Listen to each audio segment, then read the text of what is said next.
It's now my pleasure to introduce our keynote speaker, Dr. Stephen Kamholz, who is currently the chairman of the Department of Medicine of the North Bronx Healthcare Network, in our case, Jacobi Hospital and North Central Bronx Hospitals. He is also professor and vice chair of the Department of Medicine at the Albert Einstein College of Medicine and assistant dean at Einstein for the Jacobi campus. In his most recent post before coming to Jacobi and Einstein, Dr. Kamholz served as the chair of the Department of Medicine at Long Island Jewish Medical Center, one of our affiliates, and at North Shore University Hospital. He earned his BA degree from New York University in 1968 and the MD degree from New York Medical College in 1972. He took his residency training at Montefiore Medical Center in internal medicine and was a fellow in pulmonary diseases there. Dr. Kamholz is board certified in internal medicine, pulmonary diseases, and critical care medicine. He has served as chief of the Division of Pulmonary and Critical Care Medicine at SUNY Downstate Medical Center and was chair of the Department of Medicine at SUNY and Kings County Hospital Center. Dr. Kamholz became professor of medicine at SUNY in 1988 and was tenured at that faculty rank in 1991. He has authored or co-authored more than 160 contributions to the medical literature, believe me, that's a lot, and has served as visiting professor and lecturer at numerous academic medical centers. Dr. Kamholz served as governor of the New York Downstate II region of the American College of Physicians and was elevated to mastership in the American College of Physicians in 2001. He is a member of numerous medical professional societies. On a personal basis, I have known Steve for several decades. Aside from the fact that he spells the first name that we share very weirdly, he is a wonderful person. He has an encyclopedic mind, a photographic memory in things medical and non-medical, and is an entertaining storyteller and a superb teacher. We are very lucky to have him as an educational colleague and as this event's keynote speaker. This evening, he will be presenting a talk entitled Challenges and Opportunities for the Class of 2014, that's you. Do Sir William Osler's teachings provide guidance today? Please join me in welcoming Dr. Kamholz to the podium.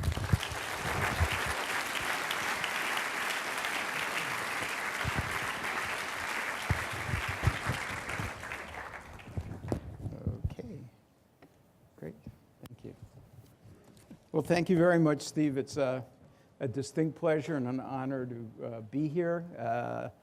As I guess a long-term friend of the Einstein Montefiore community, it's a very special pleasure. As Steve said, I started my relationship with these institutions about 38 years ago, which I would posit is probably older than anyone in the entering class, most likely. Along with the historical note that Dr. Baum began with in terms of showing us advertisements from the distant and recent past, I thought I would present some information about Sir William Osler. I'm sure some of you have heard of him, and for those who have not, I would say just a few words about Dr. Osler. He was born in Canada, in the northern reaches of Ontario, and went to McGill Medical School after a brief stint at Toronto Medical School.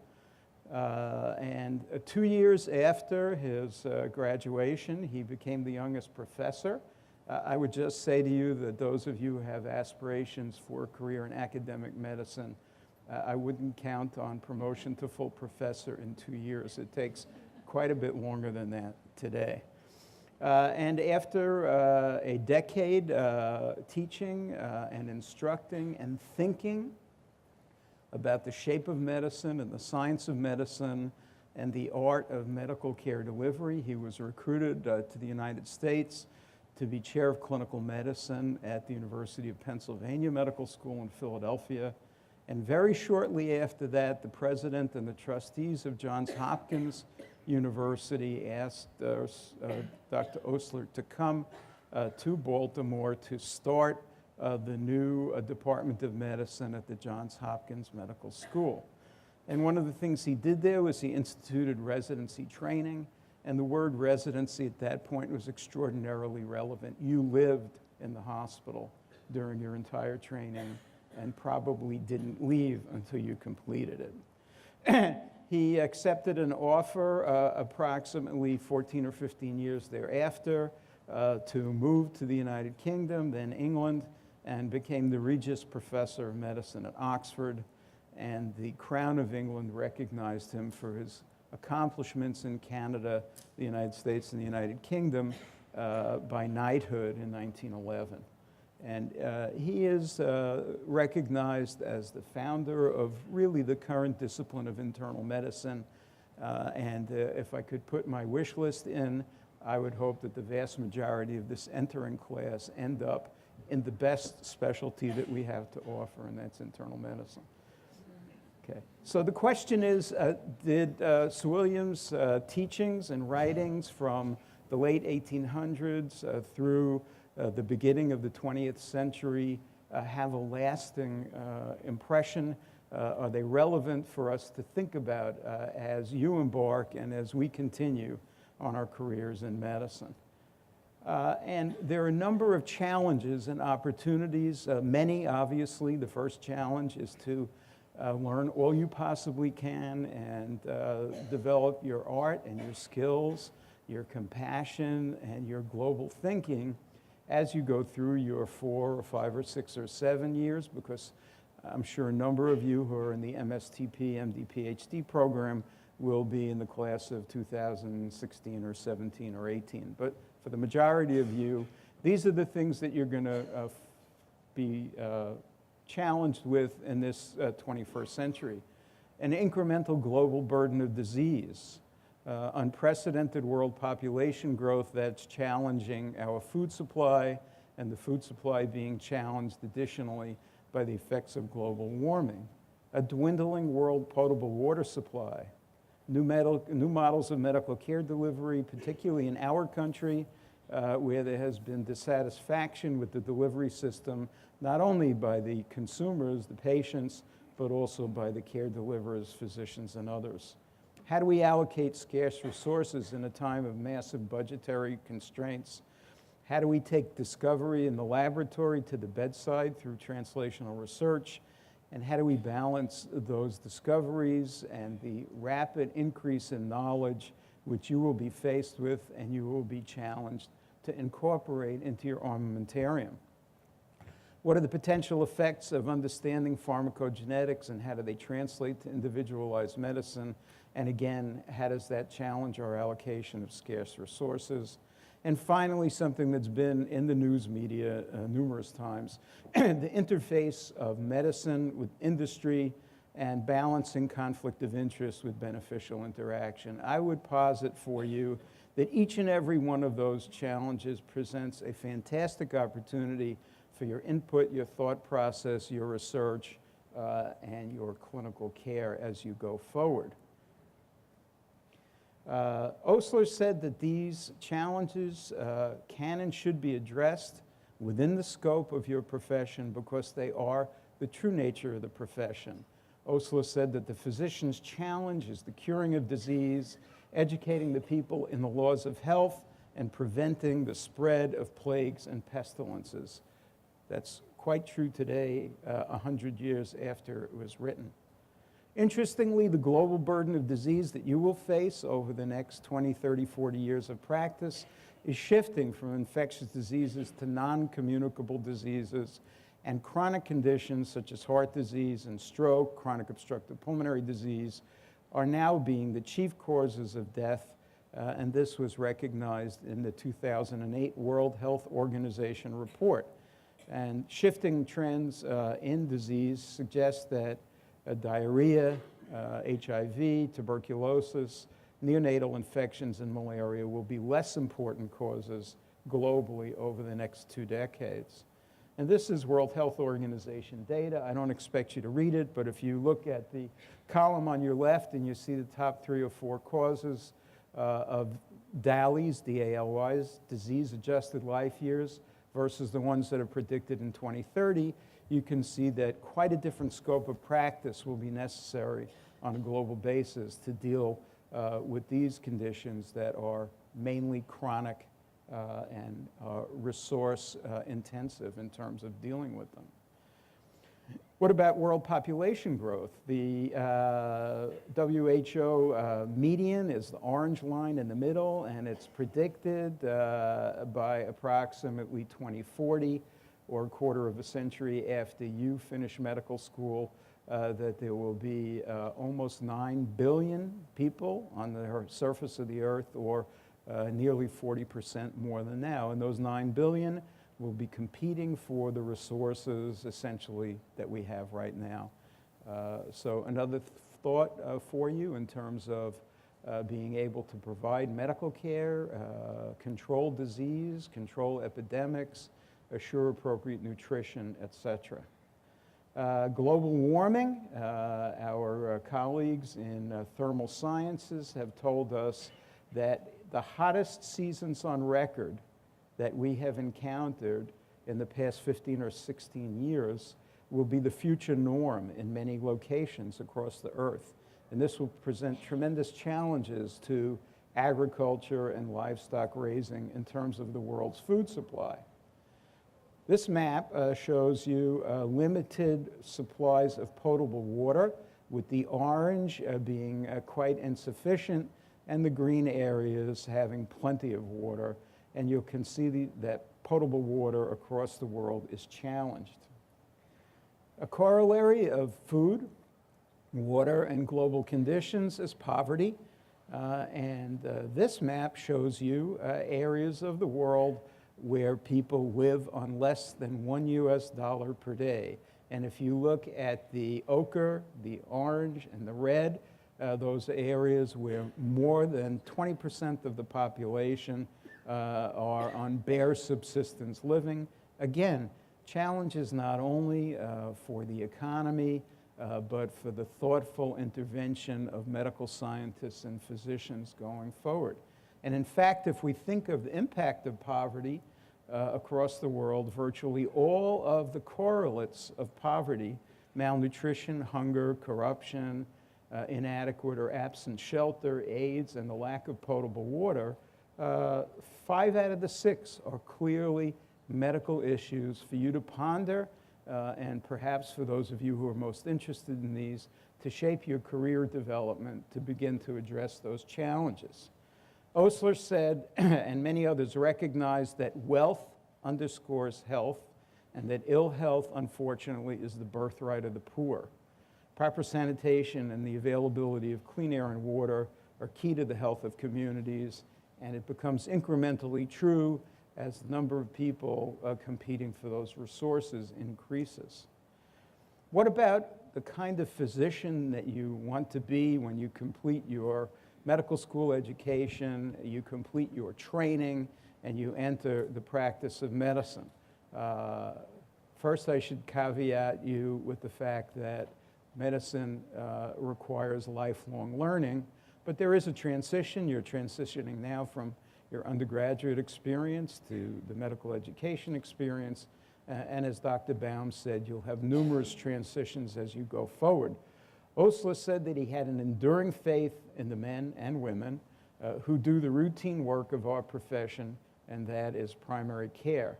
Hard though the conditions may be, approached in the right spirit, the spirit which has animated us from the days of Hippocrates, the practice of medicine affords scope for the exercise of the best faculties of the mind and heart.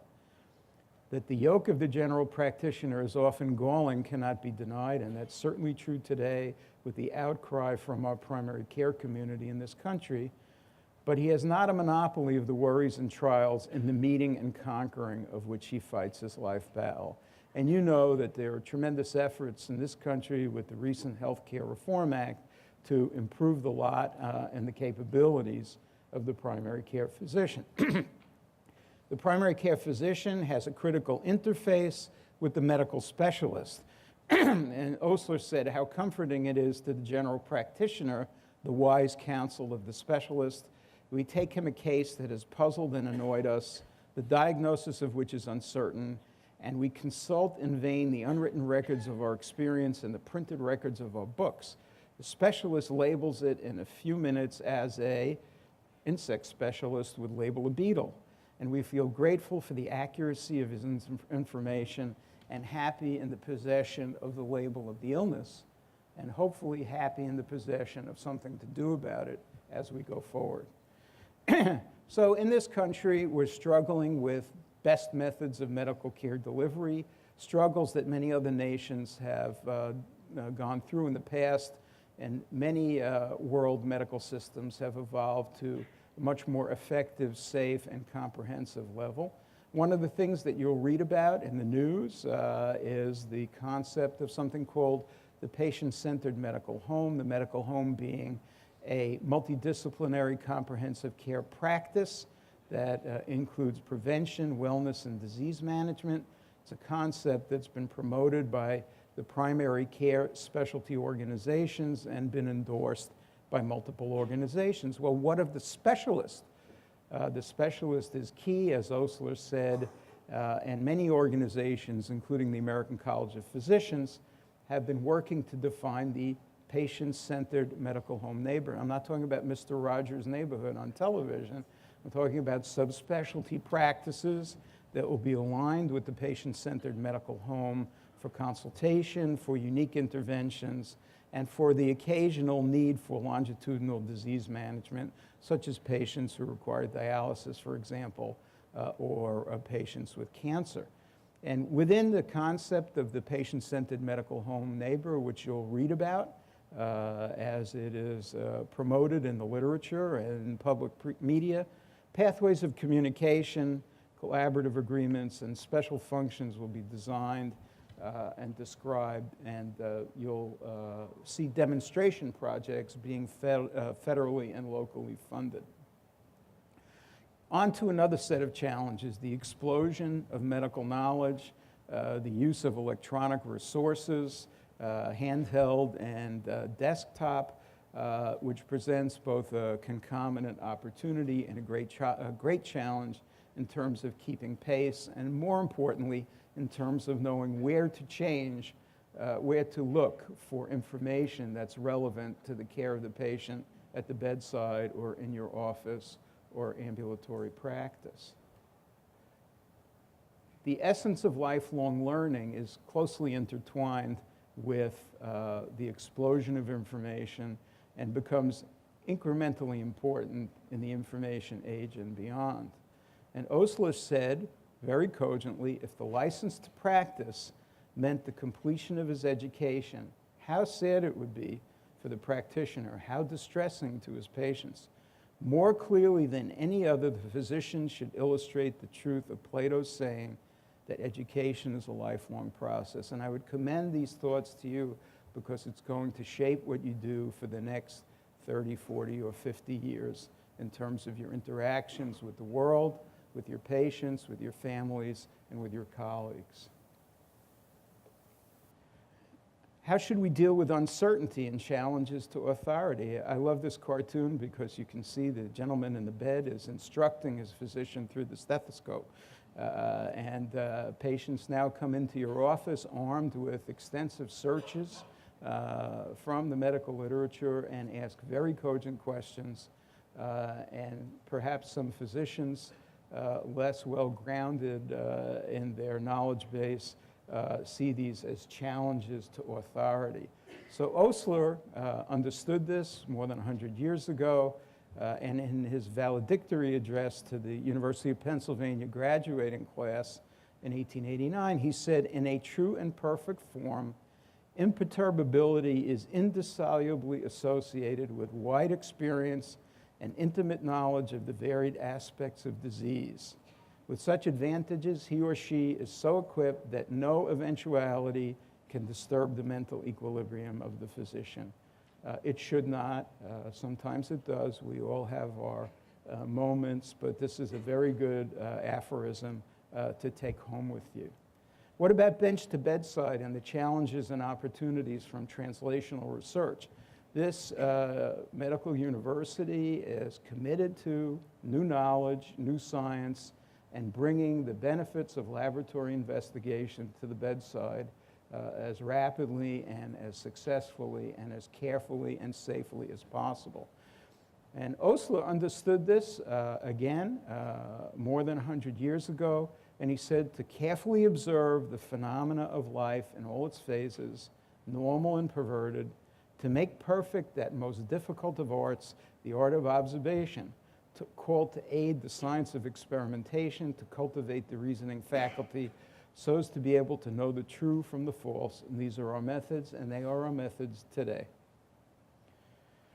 This is a complicated diagram, but it basically sort of highlights for you the pathway from laboratory discovery through the implementation of medicine at the bedside. And you can see that it is a staircase to climb. Unfortunately, in a number of instances, we get stuck on the staircase and don't make it to the top. But it is a proven methodology, and it's something that you'll become familiar with during your preclinical years and hopefully will use as you enter your careers. What about the more recent developments, pharmacogenetics and individualized medicine? Osler said that nickel in the slot, press the button therapeutics are no good, and you cannot have a drug for every malady. Although when we review the medication reconciliation, the list of medications that folks come in with when they're admitted to the hospital, I'm not so sure that this is being practiced. And talking about nickel in the slot, going back to the early 20th century, one had available a nickel in the slot blood pressure machine, not a therapeutic, but certainly a diagnostic.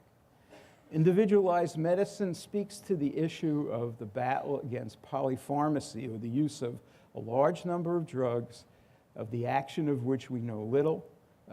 However, we put them into bodies, and the action of which we know less. And this battle has not been fought to a finish. We're still working on it, and our human being there constructed of pills is a poignant example of the problems associated with this. Individualized medicine seeks to understand the genetic background of a patient and how that affects the metabolism and disposition of a drug. And certainly we're not far from the day when information from these types of genome analyses will help us to help patients and pick the appropriate medications and avoid toxic side effects. Unfortunately, at this point in time, very expensive. So once again, we have the balance between what's appropriate and the allocation of scarce resources. And not too far from individualized medicine and pharmacogenetics is the troublesome interface of business and medicine. As you see here on your left, nothing to interfere with pharmaceutical benefit on the left, and the development of molecular structures leading to new medications on the right. Osler said, you are not in this profession as a you are in this profession as a calling, not as a business. As a calling which exacts from you at every turn self-sacrifice, devotion, love, and tenderness to your fellow men. Once you get down to a purely business level, your influence is gone and the true light of your life is dimmed. You must work in the missionary spirit with a breath of charity that raises you far above the petty jealousies of life. This speaks to the very difficult interface between beneficial interactions between medical science and physicians and the pharmaceutical and medical device industry versus things that are perceived and are actual conflicts of interest. So rolling this all up together, what is the true nature of the profession? Osler said the profession of medicine is to prevent disease, to relieve suffering, and to heal the sick. This is our work. The profession, in truth, is a sort of guild or brotherhood, any member of which can take up his or her calling in any part of the world and find brethren whose language and methods and whose aims and ways are identical with his or her own. So our continuing obligation to you as the faculty of Albert Einstein College of Medicine is that you come now into the society, not of mere professors who will lecture at you from a distance like I'm doing right now, but of men and women who are anxious for your welfare, who will sympathize with your difficulties and bear with your weaknesses. Look upon us as elder brothers and sisters to whom you can come confidently and fearlessly for advice in any trouble or difficulty. And that is a pledge that the entire faculty of this College of Medicine makes to you today.